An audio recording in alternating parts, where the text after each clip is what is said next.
নমস্কার বন্ধুরা, কীভাবে ঘরে পোলাও রাঁধতে আমি 2 গ্লাস চাল নিয়েছি, আধা কেজি।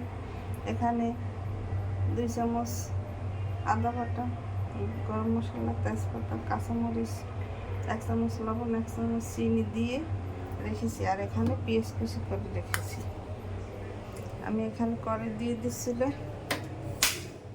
চুলা ধরিয়ে দিলাম।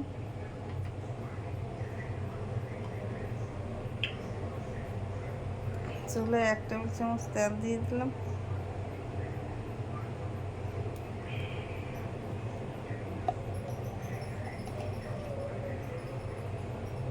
ঘি দিয়ে দিলাম।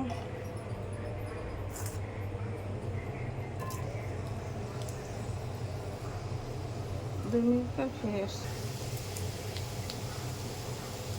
2 মিনিট পর ফিরে আসছি।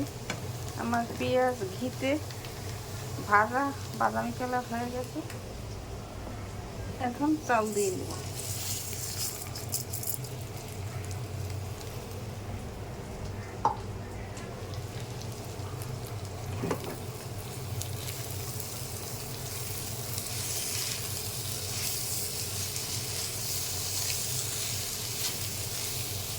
চাল ভাজা হয়ে গেলে 2 মিনিট পর ফিরে আসছি।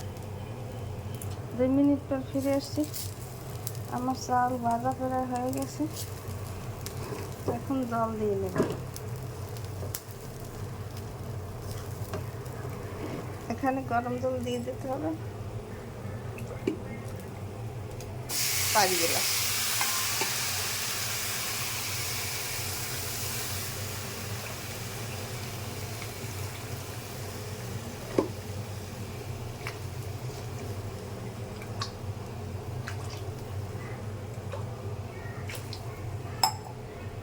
দুই মিনিট পর ফিরে আসছি।